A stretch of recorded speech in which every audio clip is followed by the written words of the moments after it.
గణతంత్ర దినోత్సవ వేడుకల్లో పాల్గొన్న బోధ్ నియోజకవర్గ కాంగ్రెస్ పార్టీ ఇన్ఛార్జి ఆడే గజేందర్ నేడు నేరడిగొండ మండలంలోని బోందిడి గ్రామంలో సర్పంచ్ రాథోడ్ సునీత మధుకర్ గారితో కలిసి వేడుకలలో పాల్గొనడం జరిగింది.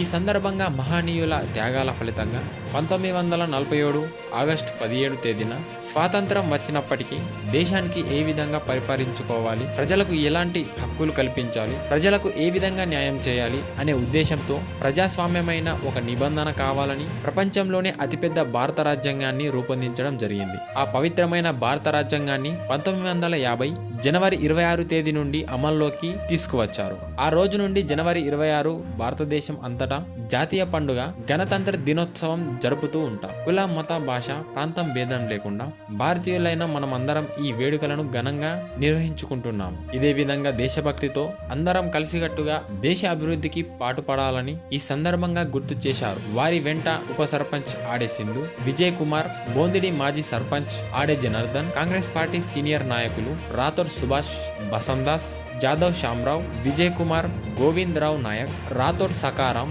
ఆడే రోహిదాస్, వార్డు సభ్యులు, గ్రామస్తులు ఉన్నారు.